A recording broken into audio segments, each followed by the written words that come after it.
Hello అండి, నమస్తే. Welcome back to my channel LG Gruhalakshmi. బాగున్నారు అందరూ? ఈరోజు ఫైనల్లీ ఈరోజు వచ్చేసిందండి మనకి. ఎన్ని రోజులు చేసిన వెయిటింగ్, ఎప్పుడెప్పుడు అవుతుందా అన్న కోరిక, ఎదురు చూపులు ఈరోజు అవి రానే వచ్చాయి. ఇంకా గృహప్రవేశం అండి మాది. ఇన్ని రోజులు కష్టానికి ఫలితం అంటే ఇదే అనుకుంటా. ఇల్లు అనేది మనకి ఎంత ఇంపార్టెంటో అది కష్టపడితే అర్థమవుతుందండి. నా కష్టం అంటే మీకు ఎన్ని రోజులు నేను వెయిటింగ్ చేశాను, కలలు కన్నానండి ఇల్లు గురించి వెళ్ళి. ఇంకా ఫైనల్లీ ఈ రోజు కోసం ఎదురు చూపులు ఈ రోజుతో తగ్గిపోయాయి. చాలా టెన్షన్ తీసుకున్నానండి ఇల్లు కోసం నేను. ఎందుకంటే ఒక్కరం ఆ వర్క్ లోడ్ అనేది ఒక్కరి మీదనే ఉంటే చాలా స్ట్రెస్ అనేది చాలా ఉంటుంది. ఆ స్ట్రెస్ నుంచి వెళ్ళి బయటికి రావాలంటే కూడా ఒకరితోని కాదు, జీవితంలో ఒకరికొకరు తోడు చాలా అవసరం. ఇంకా మా సార్ వచ్చేసి తను ఎక్కువ ఇక్కడ ఉండడు కాబట్టి తన బిజినెస్ కూడా చూసుకోవాలి కదా. కాబట్టి అందుకు నేను ఒక్కదాన్ని చూసుకోవాల్సి వచ్చింది. ఒక డ్యూటీ లాగా అయిపోయిందండి. ప్రతిరోజు ఉదయాన్నే లేవడం, ఇంట్లో వర్క్ చూసుకోవడం, మళ్ళీ యథావిధిగా 10 వరకు ఇక్కడ ఉండాలండి. ఉదయం 6 గంటల నుంచి వెళ్ళి కాల్ స్టార్ట్ అయితే సాయంత్రం 6 వరకు మళ్ళీ రన్నింగ్లోనే ఉంటాయి ఫోన్ కాల్స్. ఎందుకంటే ఇంకా వచ్చారా, వర్క్ నడుస్తుందా, ఎవరు రావాలి ఎవరు రావద్దు అనేది ప్రతి ఒక్కటి నేను ఒక్కదాన్ని చూసుకోవడం వల్ల అదంతా ఎంత టెన్షన్ పడ్డానో అది ఇప్పుడు చాలా అసలు మైండ్లో ఆలోచిస్తే అబ్బా ఇదంతా పడ్డానా. ఇంట్లోకి వచ్చాక మనకు అదంతా ఆలోచిస్తే ఒక్కసారి ఎంత కష్టంలో ఎంత నెట్టుకుంటూ వచ్చాననే ఆలోచన పడుతుంది ఇప్పుడు మనకి. ఇల్లు అనేది చాలా పెద్ద పని అండి. కాబట్టి భార్యాభర్తలు ఇద్దరు కలిసి చేసుకుంటే పెద్దగా అనిపించదు. ఒక్కరు చేసుకోవడం వల్ల కొంచెం వర్క్ లోడ్ అనేది చాలా స్ట్రెస్ ఎక్కువైపోతుంది. ఇంకా ఇల్లు కట్టుకునేటప్పుడు మీరు కూడా ప్రతి ఒక్కటి ధ్యానం పెట్టుకోండి. ఒక్కసారి కట్టుకున్నాక మళ్ళీ మనము ఏమి చెయ్యలేము. ఇది మళ్ళీ ఏది చెయ్యాలన్నా కానీ దాన్ని తీసేయాలి అంటే మళ్ళా చాలా పెద్ద పనితో కూడుకున్నది. కాబట్టి చూసుకొని చేసుకోండి. ఏదైనా కానీ వర్క్ చేసుకునే ముందే ఇంజనీర్ ప్లానింగ్ ఉంటే ఇంజనీర్తో, వాస్తు వాళ్ళతో ఉంటే వాస్తు వాళ్ళతో ప్రతి ఒక్కటి కనుక్కొని చేసుకోండి. ఏ చిన్న ఒక మనకి వాస్తు గురించి వెళ్ళి ఏది వచ్చినా కానీ చాలా ఇబ్బందులు జరుగుతాయి. మనమే అదంతా ఇంకా అనుభవించవలసి వస్తుంది అన్నమాట. కాబట్టి అది చూసుకొని చేసుకోవడం మనకి ఫస్టే చాలా మంచిదని నేను చెప్పబోయే విషయం. ఇంకా గృహప్రవేశానికి వస్తే అది ప్రతి ఒక్క విషయంలో ప్రతిదీ చూసుకోవాలండి. సామాన్లు కానీ, అయ్యగారి దగ్గర నుంచి చెప్పే విషయాలు కానీ, మనం ఏం తేవాలి, ఎవరిని పిలుచుకోవాలి, ఏమేమి తయారు చేసుకోవాలి, ప్రతిదీ అన్నీ తెచ్చుకున్నాను. సామాన్లన్నీ మినిమం ఒక 10 days ముందు నుంచే నేను ప్రిపేర్గా ఉన్నానండి. ఇంకా ఎందుకంటే ఈ వర్క్తో నాకు ఇంకా వీలు కాలేదు. బయటికి వెళ్ళడం, బట్టలు నుంచి పడితే పిల్లలకి కానీ, చుట్టాలకు కానీ, పెట్టుపోతలు ఇవన్నీ ఉంటాయి కదా. అవన్నీ చూసుకోవాలంటే కూడా చాలా లేట్ అవుతుంది. కాబట్టి ఒక్కొక్క పని ఫస్ట్ నుంచి ప్రిపేర్గా ఉంటే మనకి ఈజీగా అనిపిస్తుంది. ఆ పని ఎక్కువ స్ట్రెస్ అనేది మనకు కూడా ఎక్కువ కాకుండా అవుతుంది. ఇంకా గృహప్రవేశం వచ్చేసి మాది నవంబర్ కార్తీక మాసంలో చేశానండి. ఇంకా వర్క్ నాది కాలేదు, ఇంకా పెండింగ్ ఉన్నది కొంచెం వర్క్ ఉండగానే పర్లేదు నాకు కార్తీక మాసంలో నేను ఎటు చేసి పెట్టుకోవాలని ఇంకా లాస్ట్ నవంబర్ 15వ తారీఖు లాస్ట్ ముహూర్తం అండి అది. ఇంకా ఆ రోజు చాలామంది అసలు గృహప్రవేశాలు, పెళ్ళిళ్ళు. ఆ రోజు అసలు మాకు ఫోటో షూటు అంటే ఫోటో తీసే వాళ్ళు కూడా దొరకలేదండి. స్టూడియో వాళ్ళు మాకు అంత బిజీ వర్క్ అయిపోయింది ఆ రోజు. చాలా అంటే చాలా నైట్ 12 వరకు మేము చాలా ట్రై చేసాము. అసలు ఫోటో తీసే వాళ్ళు దొరకక మా ఫోన్లో నుంచే మేము తీసుకున్నాము. ఇంకా అందరి ఫోన్లు ఐఫోన్లే ఉన్నాయి కాబట్టి టెన్షన్ లేకుంటుండే. ప్రతి ఒక్కరు పిల్లలు కానీ అల్లులు కానీ తలా ఫోన్లు పట్టుకొని కొంచెం కొంచెం తీశారు. అట్లా నేను ఫోన్లో నుంచి వెళ్ళి ఇప్పుడు నాకు యూట్యూబ్ ఛానల్ మళ్ళీ స్టార్ట్ చేశాను కాబట్టి ఆ గృహప్రవేశం వీడియో మళ్ళీ మేము ముందుకు తీసుకొస్తున్నానండి. ఫైనలీ ఆ రోజు ఆ ఇంట్లో అడుగు పెట్టేదాంతో మైండ్లో ఉన్న స్ట్రెస్ మొత్తం వెళ్ళిపోయిందండి. అసలు ఆ రోజు ఆలోచిస్తే ఇది కదా నాకు కావాల్సింది, ఇది కదా నా కోరిక, ఇన్ని రోజులు కదా నేను తపన నాది, ఎప్పుడెప్పుడు అవుతుందా, ఎప్పుడెప్పుడు ఇంట్లోకి రావాలా, ఎప్పుడెప్పుడు నా పిల్లలతో ఆనందంగా ఉండాలా అన్న సంతోషం అనేది మామూలు కాదండి. అది ఎవ్వరు ఎన్ని డబ్బులు పెట్టినా కొనలేనిది, అంత విలువైన ఆనందం అండి అది. కాబట్టి ఆనందాన్ని ప్రతి ఒక్కరికి దొరకాలి. ఇంకా పూజ కూడా చాలా మంచిగా చేశామండి. అసలు ప్రతి ఒక్కటి నవగ్రహాల పూజ కానీ, గృహప్రవేశంకి తర్వాత మన రుద్రాభిషేకం అంటే లింగానికి మనం అభిషేకం ప్రతి ఒక్కటి అభిషేకం చేసి ఆ పూజ చేశారు. తర్వాత నవగ్రహాల పూజ, తర్వాత హోమము, ఇంకా తర్వాత వచ్చేసి సత్యనారాయణ పూజ, ఇవన్నీ ఆ రోజు ఒక్కరోజే పెట్టుకున్నానండి. ఇంకా మాకు రాత్రి 3ంటికి వచ్చిందండి మాకు ముహూర్తం అనేది. 3కి అంటే ఇక మేము ఒక నైట్ మొత్తం నిద్రపోలేదు అసలు. ఎందుకంటే ఆ సంతోషంతో మాకు నిద్ర కూడా రాలేదండి నిజానికి. ఎప్పుడెప్పుడు ఇంట్లోకి అడుగు పెట్టాలన్న సంతోషంతో అసలు నాకు నిద్ర కూడా రాలేదు. నైట్ మొత్తం ఆ రోజు శివరాత్రి అయిపోయింది మాకు జాగారంలాగా. చాలా అసలు అంటే అంత ఆనందంతో ఒక్కొక్క వర్క్ చేసుకుంటూ రెడీ అవుతూ టైంకి ఇంట్లో మేము చెయ్యాలి అన్న ఒక తొందరపాటుతోటి మేము అసలు నిద్ర కూడా నిద్ర రాలేదు ఎవరికి. మాకు ఇక కరెక్ట్గా మాకు అయ్యగారు కూడా 2:30 ఆ లోపే వచ్చేసారు. ఇంకా మేము కూడా అసలు 3 వరకు అక్కడ ఉండిపోయాము ముందుగానే. ఇంకా 3కి కరెక్ట్గా ఇంట్లో అడుగు పెట్టేసి ఇక పూజ స్టార్ట్ అయ్యింది. పిల్లలు కూడా మంచిగా ముగ్గురు కలిసి పాలు పొంగించారు వాళ్ళ చేతితోనే. ఇంకా నాకు కూర్చున్నాక లేవడం జరగలేదండి పూజ మీద. ఒకసారి పిల్లలు ఉన్నారు కాబట్టి ఇంకా వాళ్ళు అల్లుళ్ళు బిడ్డలు వాళ్ళే చూసుకున్నారు. ఫస్ట్ ఇంకా నా ముగ్గురు బిడ్డలు, మేమిద్దరం, అయ్యగారు మేమే వచ్చామండి ఇంట్లోకి. తర్వాత ఇక పూజ గిట్లా స్టార్ట్ అయిన తర్వాత ఒక్కొక్కరు పిల్లలు, అల్లుళ్ళు, పిల్లలు, చిన్నపిల్లలు, మనవాళ్ళు మనవరాళ్ళందరూ, బంధువురాళ్ళు వాళ్ళందరూ ఇంకా ఒక్కొక్కరు వచ్చేసారు. ఇక ఇంకొకటి ఏంటంటే వచ్చే చుట్టాలు అందరూ తర్వాత మినిమం మధ్యాహ్నం అయిందండి, లంచ్ టైంకి వచ్చేసారు అందరూ. ఆ రోజు ఇంకా మేము క్యాటరింగ్కే ఇచ్చామండి. ఇంట్లో వంటలు చేయడానికి మాకు వీలు కాలేదు. ఎందుకంటే పూజలో కూర్చొని లేవలేని పరిస్థితి ఒకటి, రెండోది పిల్లలు కూడా ఇంకా వాళ్ళకు కూడా ఈ ఎంజాయ్మెంట్ అనేది వర్క్లో ఉండొద్దు కదా. వాళ్ళు ఎంజాయ్మెంట్ చేయాలి, మంచిగా సంతోషంగా ఉండాలి, వాళ్ళు హ్యాపీగా పూజలో పాల్గొనాలి అందరూ అని నేను ఇంట్లో వంట అనేది పెట్టకుండా బయట క్యాటరింగ్కే ఇచ్చానండి. మధ్యాహ్నం వరకు చుట్టాలు వచ్చారు కానీ ఆ రోజు అందరినీ వీడియో తీయడం వీలు కాలేదండి. ప్రతి ఒక్కరిని తీయాలి అనుకుంటే పిల్లలు ఫోన్లు పట్టుకొని తిరగలేకపోయారు. వచ్చిన వాళ్ళని చూసుకోవడం, వాళ్ళని మందలించడం, వాళ్ళకి ఇంకా లంచ్కి ప్రిపేర్ చేయడం, ఇది సరిపోయింది టైం అంతా. అసలు ఫోన్లో ప్రతి ఒక్కరిని ఫొటోస్ దిగారు కానీ ఫొటోస్ ఇందులో పెట్టలేకపోయాను నేను. ఇంకా లెంత్ ఎక్కువైతుంది కదా వీడియో, ఓన్లీ వీడియోనే తీశాను. ఇంకా పూజ మంచిగా చాలా సంతృప్తిగా సంతోషంగా హ్యాపీగా చేశామండి.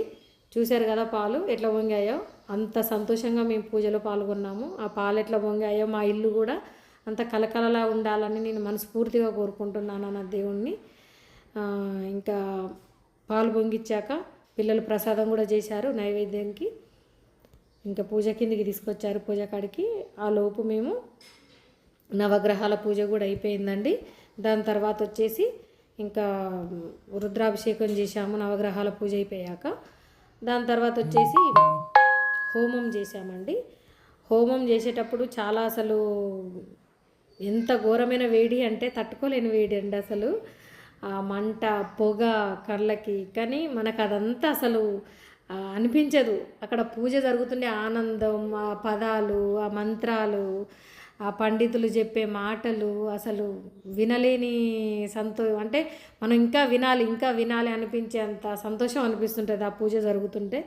ఎందుకంటే మనం ఎంత ఆశతో ఎన్నో రోజుల కంచెలు చేసిన వెయిటింగ్తో మనం ఈరోజు రానే వచ్చిందే, ఈరోజు నేను కూర్చొని నా ఇంట్లో నేను పూజ చేసుకుంటున్నానే అని ఒక సంతోషంతో ఉన్నాను కాబట్టి నాకు అసలు అర్థం కూడా కాలేదంటే నేను ఎక్కువసేపు కూర్చోలేను. నిజానికి కూర్చొని అంతసేపు చేశాను అంటే అదంతా ఇంకా సంతోషం వల్లనే. ఇంకా ఒక్కొక్కరు చుట్టాలు వస్తూనే ఉన్నారండి. రెండోది ఆ రోజు మధ్యాహ్నం మా చుట్టాల అంటే మా చిన్న మేనత్త అల్లుడు గారు లాస్ట్కు పెట్టానండి అది నేను క్లిప్పు. తను సాంగ్ కూడా పాడానండి. తను సింగరు, హైదరాబాద్లో ఉంటాడు. తను సింగర్ అన్నమాట, మ్యూజిక్ టీచర్ లాగా తను అందరికీ మ్యూజిక్ నేర్పిస్తున్నారండి. తను వచ్చేసి ఇంకా మా ఇంట్లో ఈ హ్యాపీనెస్కి తోడయ్యారు. ఒక సాంగ్ కూడా పాడారు. మళ్ళీ పిల్లలు కూడా మేమందరం కలిసి సత్యనారాయణ పూజ ఇంకా అయిపోయాక మంచిగా సత్యనారాయణ మంచిగా పాట పాడామండి. ఎంత మంచిగా అనిపించిందో పాట మొత్తం పాడాము. కానీ మా పొట్టిది ఉన్నది చూశారు, చాలా ఇబ్బంది పెట్టిందండి. అసలు చేతులు అది కూడా తిప్పుకుంటూ హారతిని పళ్ళాన్ని మాటకి గుంజుతూనే ఉంది ఆ చెయ్యిని పట్టుకొని. అసలు దాంతో ఒక పెద్ద ఏంది అసలు అది కూడా పెద్దదైపోతుంది, దానికి కూడా ఒక ఆడపిల్ల కదా, దానికి కూడా ఇవన్నీ కావాలి అన్న ఆడపిల్ల అంటే అంతే కదండి. అవన్నీ కోరికలు అనేది కంపల్సరీ ఉంటాయి కాబట్టి తప్పదు. పిల్లలన్న తర్వాత చిన్న పిల్లల్ని మెయింటైన్ చేయడం అంటే కొంచెం రిస్క్ పని కాబట్టి మనం అన్నీ నేర్పించాలి పిల్లలకు కూడా ఈ రోజు నుంచి వెళ్ళే. ఎందుకంటే చిన్నప్పటి నుంచి మనం ఏది నేర్పిస్తామో అదే వస్తుంది కదా, అలా అండి. అయితే ఇంకా నాకు ఇంటి వర్క్ వచ్చేసి ఇంటీరియల్ నేను ఇక్కడ ఇవ్వలేదండి, హైదరాబాద్లో ఇచ్చాను. ఆ ఇంటి వర్క్ ఇంకా కాలేదని చెప్పాను కదండి. వాళ్ళు వచ్చి ఓన్లీ బాక్సులు అలా సెట్టింగ్ చేసి పోయారు కానీ ఇంకా మొత్తం వర్క్ కాలేదండి.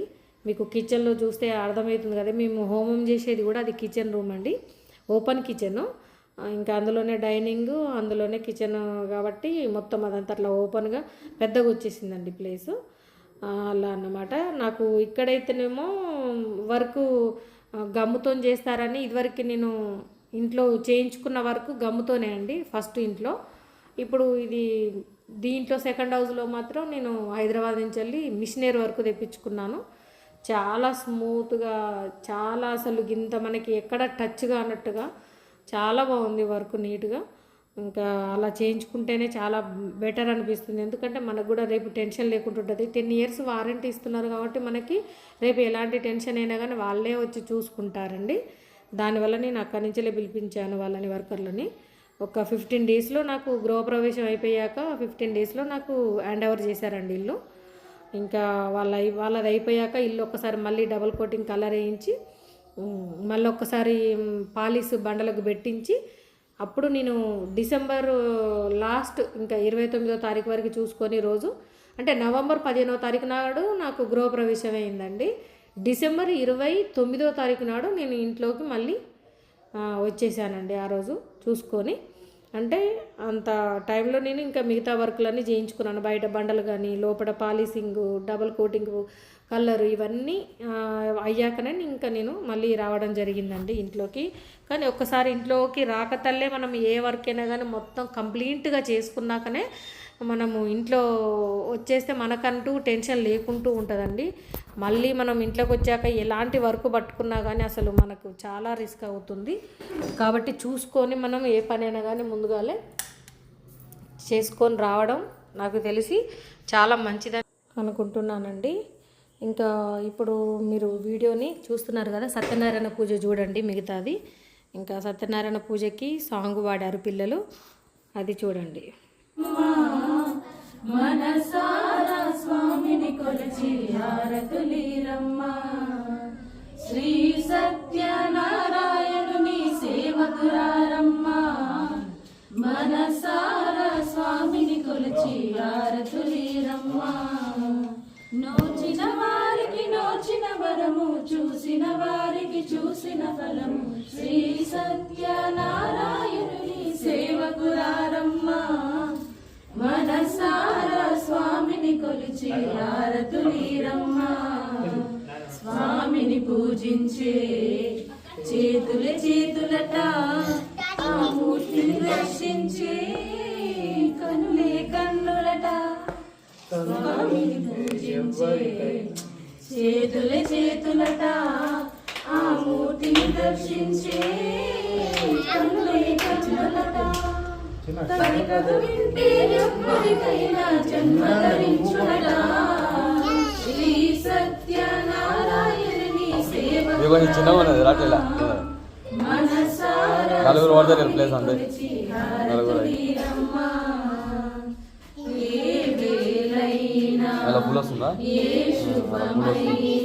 ఇలా ఇద్దరు పోతారు దైవం ఈ దైవం ఏ వేళైనా ఏ శుభమైనా కొలిచే దైవం ఈ దైవం అన్నవరంలో వెలిసిన దైవం ప్రతి ఇంటికి దైవం శ్రీ సత్యనారాయణుని సేవకురారమ్మ మనసారా స్వామిని కొలిచి హారతులీరమ్మ మనసారా స్వామిని కొలిచి హారతులీరమ్మ అర్చన చేద్దామా మనసు అర్పణ చేద్దామా స్వామికి మదిలోనే కోవెల కడదామా అర్చన చేద్దామా మనసు అర్పణ చేద్దామా స్వామిని మదిలోనే కోవెల కడదామా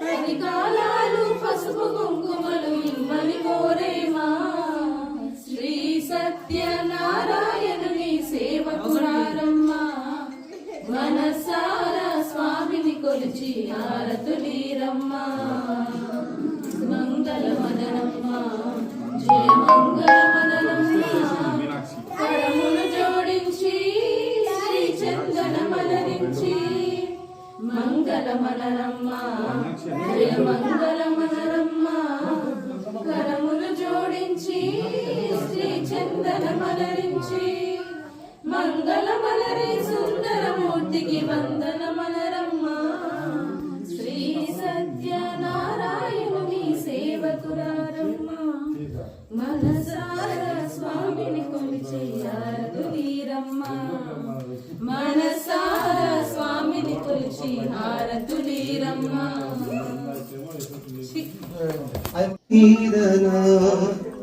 నీ చంటే రెండు చెవులుంచి బయలెల్లనా ఏ మాట నీ నోట మోగించిన వెనువెంటే వింటానే రానా నిమిషంలోనా నేనన్నే వదిలేసైనా ఇటు రావే నా గాజు బొమ్మ నేనే నాన్నమ్మ ఎద నీకు ఉయ్యాల కొమ్మ నిన్ను చెయ్యే ప్రేమ వాలిపో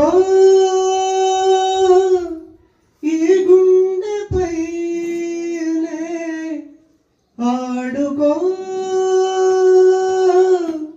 ఈ గూటిలోనే దూరం పోబోకుమా. లైక్ షేర్ సబ్స్క్రైబ్ అండి. ఎల్జీ గృహలక్ష్మి. బాయ్ అండి.